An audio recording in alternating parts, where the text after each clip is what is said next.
प्यारे भाइयों और बहनों, नमस्कार। महान ऋषि अष्टावक्र ने विचार और कर्म के संबंध में बहुत सहज तरीके से कहा है, कृता कृते च द्वंद्वानि कदा सातानि कस्य वा। किया हुआ कर्म, न किया हुआ कर्म तथा द्वंद्व शांत नहीं होते। मन में विचार का उठना उतना ही आवश्यक है जितना कि एक विचार का कृत्य बन जाना। आवाम की आवाज के माध्यम से मेरी कोशिश रहती है कि व्यक्ति के भीतर समाज की समृद्धि, विविध सांस्कृतिक विरासत के संरक्षण के साथ साथ वंचित वर्गों के विकास के लिए विचार की तरंगें पैदा की जा सकें। अगर हमारी सोच में बदलाव होता है तो उसे कर्म में परिवर्तित होने में ज्यादा वक्त नहीं लगता। लेकिन जरूरी यह है कि सामाजिक उत्थान, मानव कल्याण, राष्ट्र के निर्माण के लिए मन में विचार आए, हमारे भीतर कुछ परिवर्तन हो, ताकि नियत कर्म जीवन की अमृत यात्रा का अभिन्न अंग बन जाए। नियत कर्म से मेरा अभिप्राय है कि जम्मू कश्मीर का पूरा समाज एक मन एक प्रण होकर बदलाव के विचारों और अपने सपनों को साकार करने में जुट जाए। जम्मू कश्मीर के लिए स्वर्णिम काल है। समाज में हर एक व्यक्ति आज इस बात को महसूस कर रहा है कि तरक्की की ऐसी तेज रफ्तार जम्मू कश्मीर ने कभी नहीं देखी। आम आदमी इस बात को भी समझता है कि बहुत कम समय में पूरी ईमानदारी और पारदर्शिता से संशोधनों का इतना व्यापक विस्तार पहले कभी नहीं हुआ। आज हर एक नागरिक के मन में तरक्की एवं आत्मनिर्भरता का संकल्प सर्वोपरि है, यह दिखाई पड़ता है। ग्रामीण तथा शहरी दोनों इलाकों में आज आवश्यकता इस बात की है कि राष्ट्र को पीछे ले जाने वाली ताकतों को अलग थलग किया जाए, ताकि समाज की सृजनात्मक शक्तियां एकजुट होकर शक्तिशाली भारत के सपने को साकार कर सके। हमें संकल्पों की सिद्धि के लिए दीर्घकालिक सोच के साथ आगे बढ़ना होगा। विचार की तरंगों और विकास के संकल्पों में तादात्म्य बैठाना होगा। जीडीपी को नई ऊंचाइयों पर पहुंचाने की बात हो, शिक्षा हो, चिकित्सा हो, इंफ्रास्ट्रक्चर हो, कृषि क्षेत्र का कायाकल्प हो, स्वच्छता मिशन हो, शहरों का रिजनोवेशन हो, हर एक क्षेत्र में जम्मू कश्मीर नित नई पटकथा लिख रहा है। इसे तरक्की के नए शिखर तक पहुंचाना होगा। नागरिकों की सामूहिक शक्ति और समग्र सोच से हम जम्मू कश्मीर के संकल्प को और भी मजबूत बना सकते हैं। साथियों, अगले बुधवार यानी 21 जून को अंतर्राष्ट्रीय योग दिवस है। आदरणीय प्रधानमंत्री जी के प्रयासों से 2015 से शुरू हुए इस ग्लोबल सेलिब्रेशन ने विश्व को एक योग परिवार के रूप में स्थापित किया है। कोविड महामारी के दौरान पूरी दुनिया के लिए रोकथाम के साधन के रूप में योग ने अपनी महत्ता एवं शक्ति का एहसास कराया है। योग जीवन को संतुलित रूप से जीने की प्रेरणा देता है तथा व्यक्ति के अंदर नई ऊर्जा एवं साहस पैदा करता है। योग समाज एवं विश्व के साथ एकत्व का भाव पैदा करता है। आज दुनिया के बड़े बड़े इंस्टीट्यूशंस में योगा थेरेपी पर रिसर्च किया जा रहा है। कॉरपोरेट सेक्टर तथा अन्य पब्लिक सर्विस सेक्टर में भी तनाव, चिंता, अवसाद कम करने के लिए योग की स्वीकार्यता बढ़ी है। आज की भागती दौड़ती जिंदगी से पैदा हुए लाइफस्टाइल डिजीजेस को रोकने के लिए योगाभ्यास का सहारा लिया जा रहा है। इस योग दिवस पर सभी संस्थान और लोग योग के गुणों के बारे में लोगों को जागरूक करके समाज के निरोग और स्वस्थ जीवन का मार्ग प्रशस्त कर सकते हैं। चिकित्सा की रोकथाम प्रणाली की अचूक विधा समाज में सभी को प्रसन्न रखे, तनाव एवं बीमारी मुक्त जीवन हो, ऐसी मैं कामना करता हूं। साथियों, अनेक अवसरों पर मैंने प्रकृति के साथ सहजीवी संबंध की परंपरा को मजबूत करने का आह्वान किया है। 5 जून को विश्व पर्यावरण दिवस ने एक बार फिर हमें एहसास कराया कि धरती के संसाधनों पर हमारा अधिकार अस्थायी है और हमें विकास की ऐसी प्रक्रिया को अपनाना होगा जिससे पर्यावरण को नुकसान न पहुंचे। इस वर्ष का थीम प्लास्टिक प्रदूषण के बढ़ते खतरे से एक नागरिक के प्रयासों को जोड़ना था। साथ ही पर्यावरण की दृष्टि से उपयुक्त टेक्नोलॉजी तथा लोगों की पहुंच आसान बनाने के लिए समाज के सभी वर्गों को भागीदार बनाना था।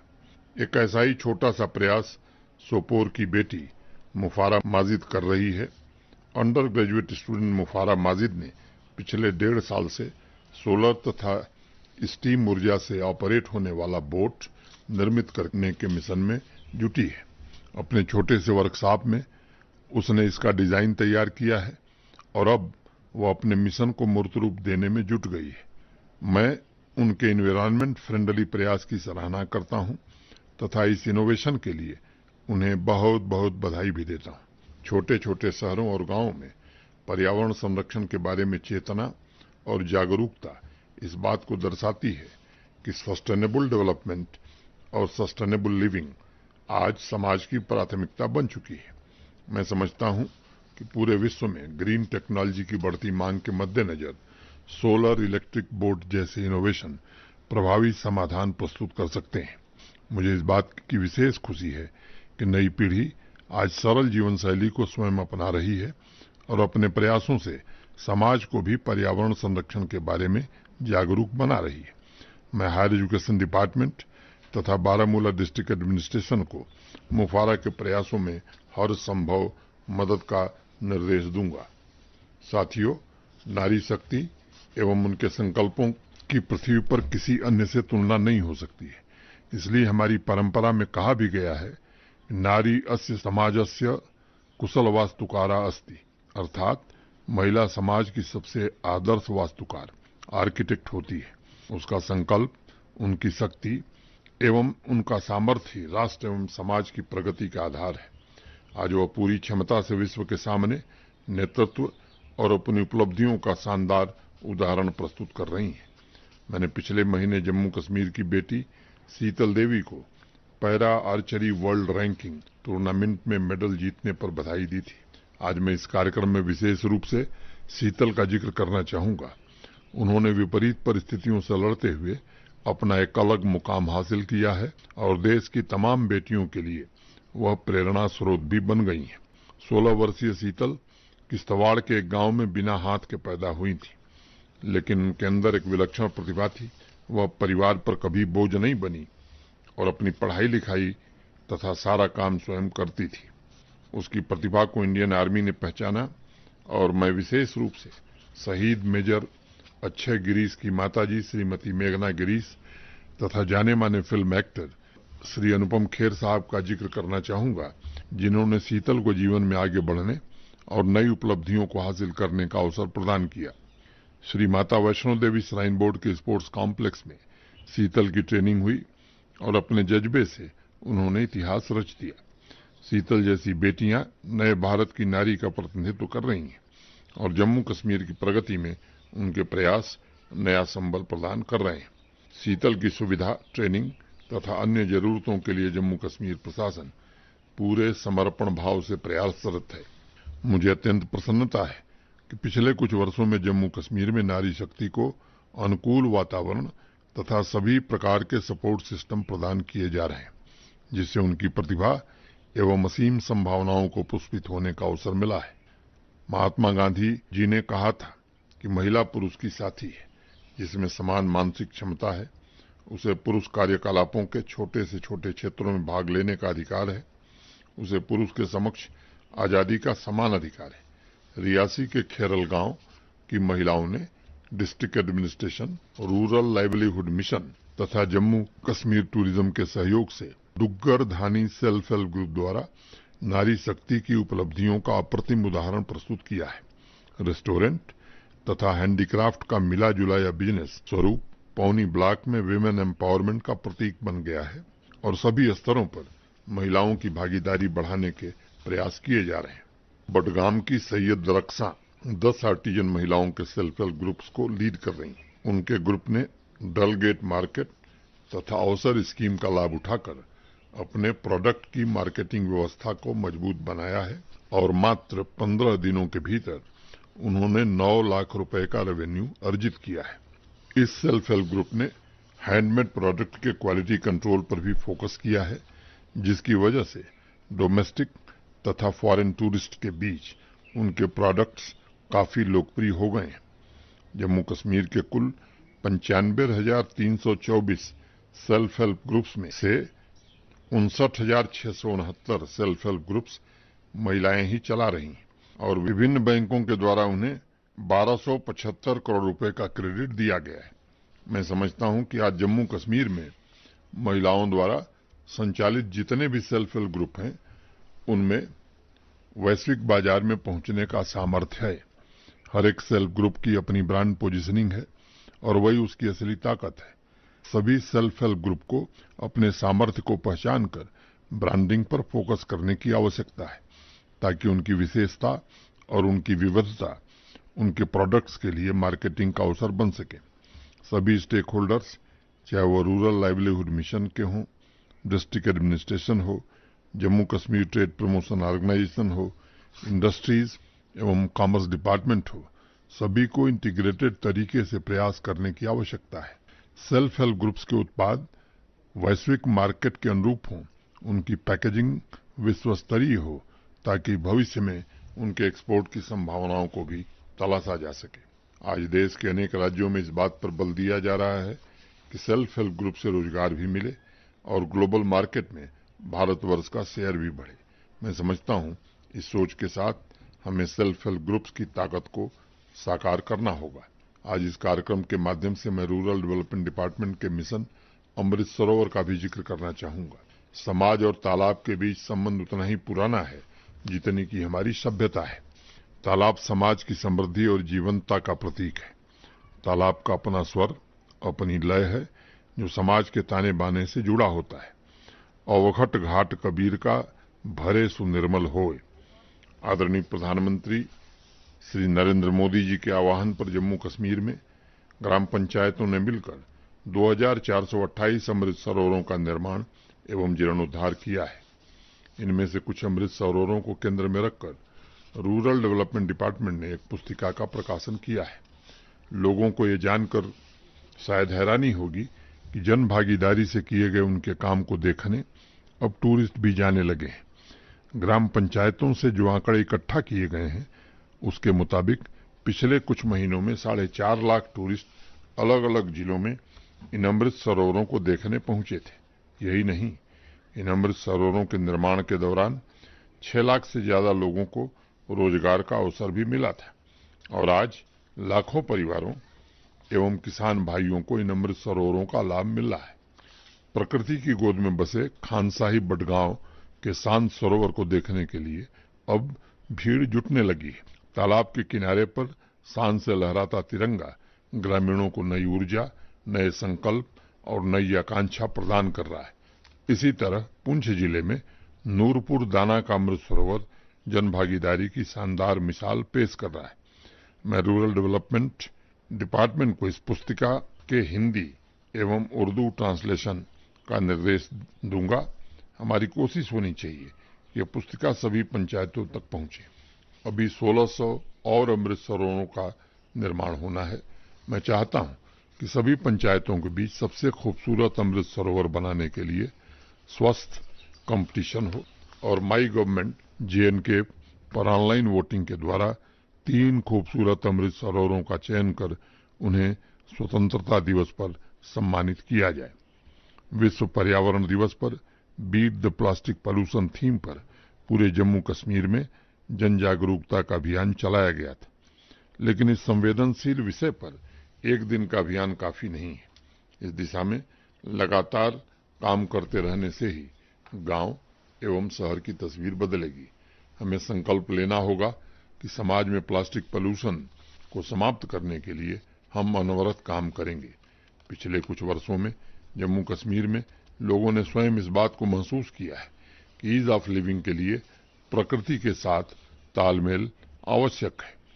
प्रकृति के प्रति जागरूकता एवं संवेदनशीलता समाज को गतिशील बनाती है। आज क्वालिटी ऑफ लाइफ का पैमाना सिर्फ इमारत और भौतिक संसाधन नहीं है, बल्कि सांस्कृतिक और प्राकृतिक विरासत भी जीवन में गुणवत्ता लाते हैं और समाज को नई ऊर्जा प्रदान करते हैं। विकास की नई इबारत पर्यावरण संरक्षण द्वारा ही संभव है। आइए अपने सपनों का शहर एवं गांव बनाने के लिए मूलभूत सुविधाओं, नई तकनीक के अलावा हरियाली को प्राथमिकता देने का संकल्प लें। अनंतनाग से शाहिद हुसैन राथर ने ब्लू रिवॉल्यूशन के लिए फिशरी सेक्टर में टेक्निकल इंटरवेंशन के संबंध में मुझे एक पत्र भेजा है।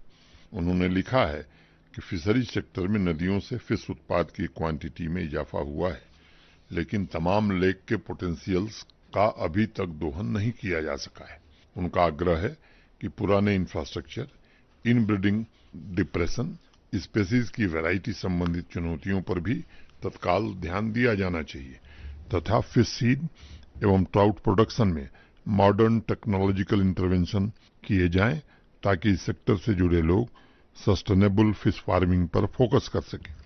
शाहिद, आपके पत्र के लिए बहुत बहुत शुक्रिया।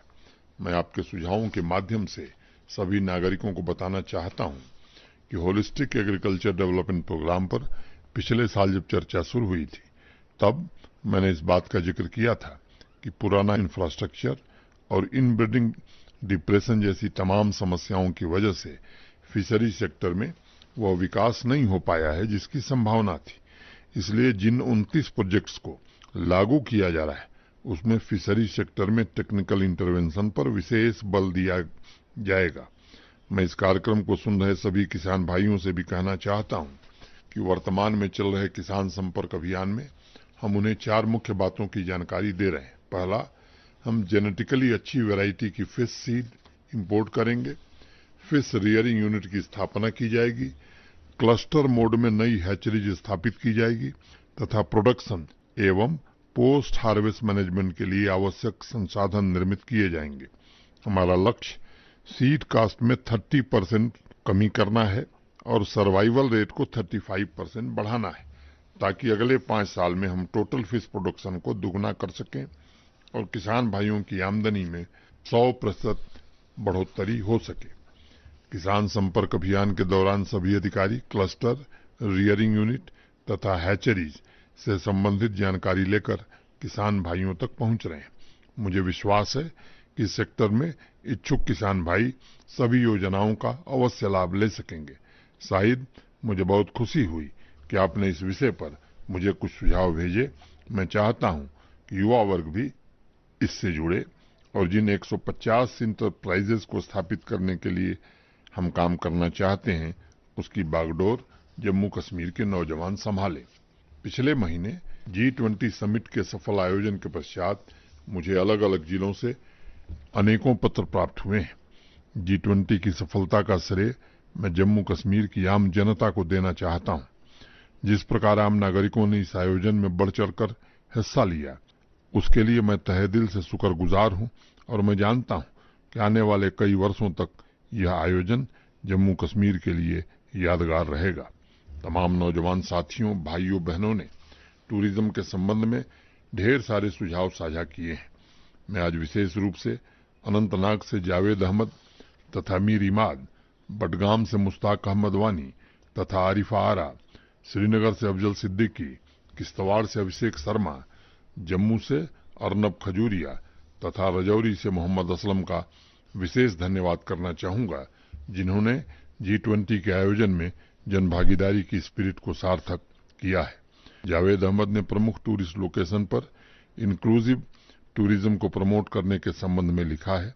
उनका कहना है कि दिव्यांग लोगों के लिए इन जगहों पर माननीय प्रधानमंत्री जी के एक्सेसिबल इंडिया अभियान से संबंधित व्यवस्था निर्मित की जानी चाहिए और वहां बोर्ड के माध्यम से लोगों को इन सुविधाओं की जानकारी भी दी जानी चाहिए। जावेद, यह अत्यंत उत्तम सुझाव है और मैं टूरिज्म डिपार्टमेंट को इस पर आवश्यक कार्रवाई का जरूर निर्देश दूंगा।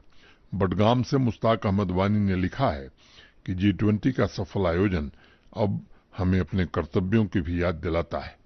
सबसे पहला कर्तव्य है कि ब्लॉक दिवस के अवसर पर डिस्ट्रिक्ट टूरिज्म डिपार्टमेंट अपने स्टॉल के माध्यम से नागरिकों को इको टूरिज्म तथा होम स्टे के फायदे के बारे में जानकारी प्रदान करे और टूरिज्म से लोकल कम्युनिटी को भी जोड़े। ब्लॉक दिवस के माध्यम से युवाओं को जानकारी दी जाए कि टूरिज्म सेक्टर में उनके लिए क्या क्या संभावनाएं मौजूद हैं तथा इको टूरिज्म के प्रमोशन में उनकी क्या भूमिका हो सकती है।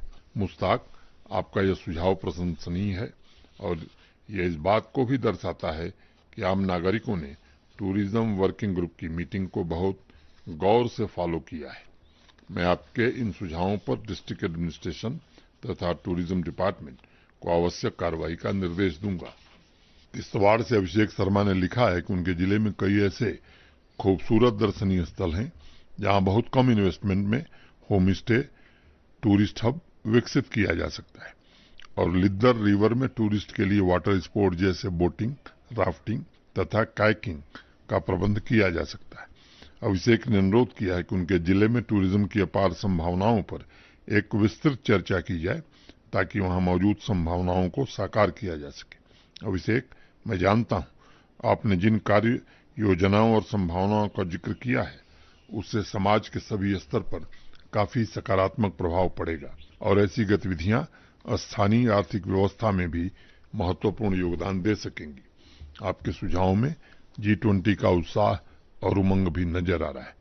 मैं टूरिज्म डिपार्टमेंट को जिला प्रशासन के साथ मिलकर उचित कार्रवाई करने का अवश्य निर्देश दूंगा।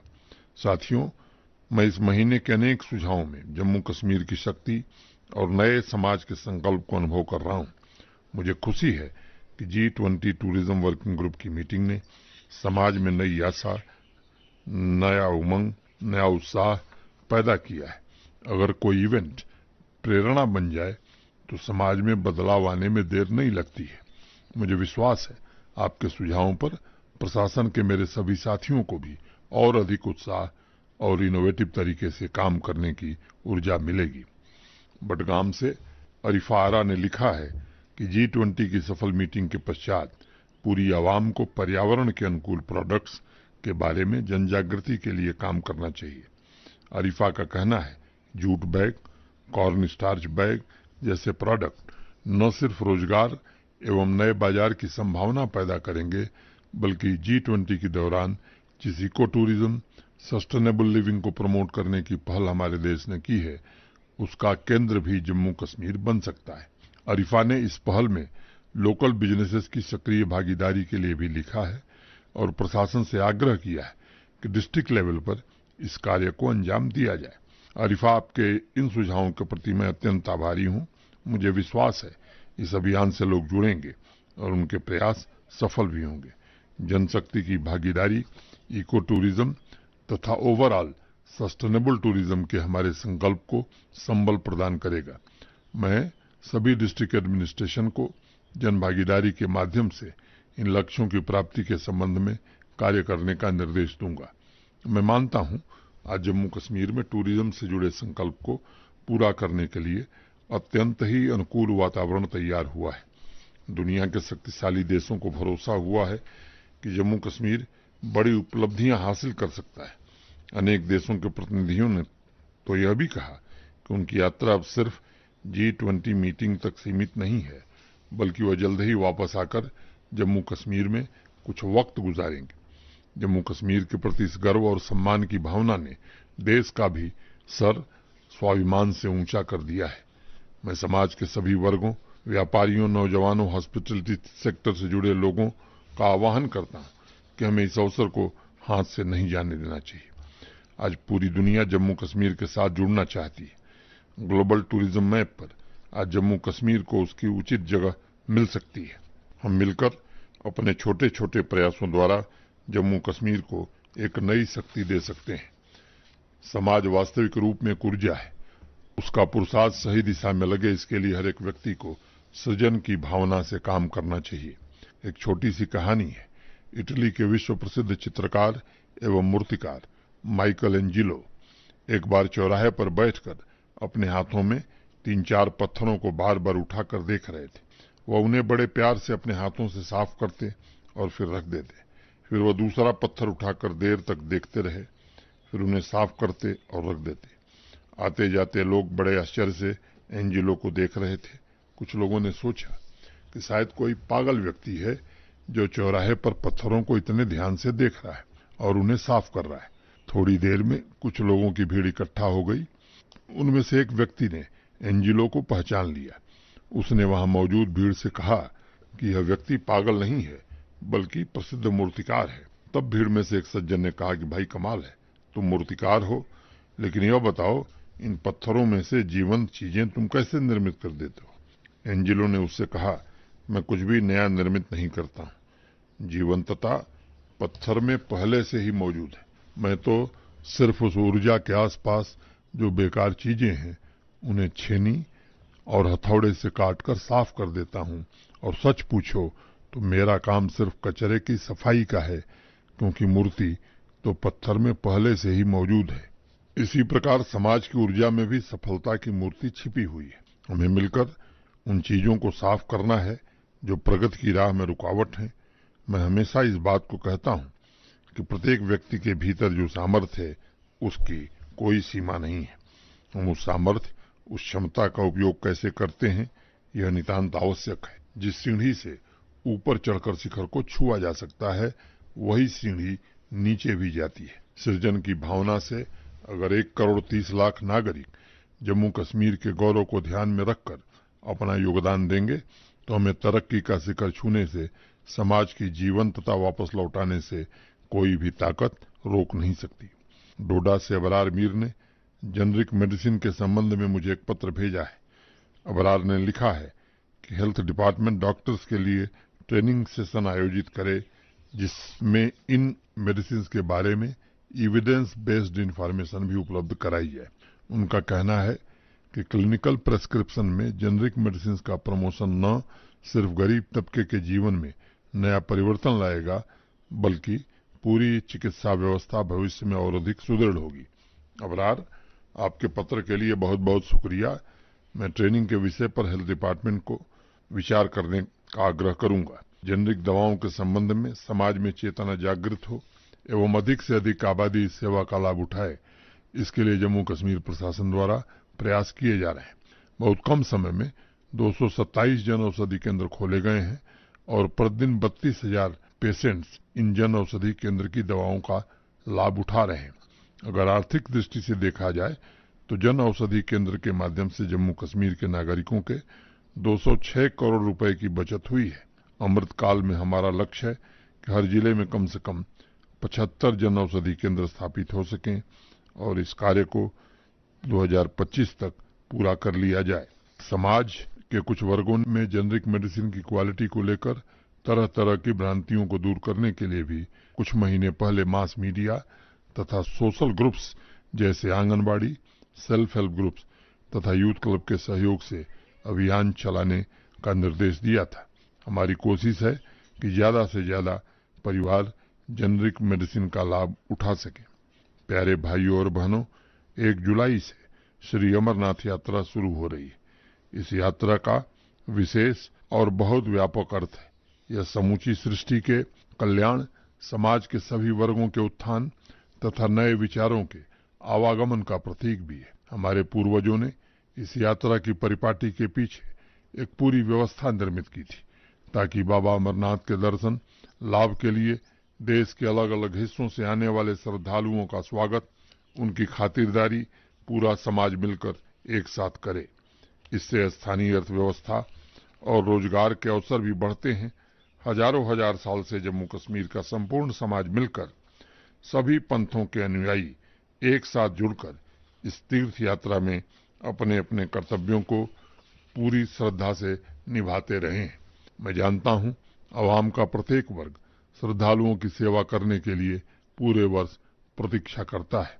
इस वर्ष भी सभी नागरिकों की भागीदारी संस्कृति एवं आध्यात्म के इस महापर्व के आयोजन को अवश्य सफल बनाएगी तथा देश विदेश से आने वाले श्रद्धालुओं को संपूर्ण सुविधाएं उपलब्ध कराने में भी सहायक सिद्ध होगी। मैं जम्मू कश्मीर की आवाम से विनम्रतापूर्वक आग्रह करूंगा कि इस पूरे यात्रा के दौरान आप सबका सहयोग अपेक्षित है। धन्यवाद। जय हिंद।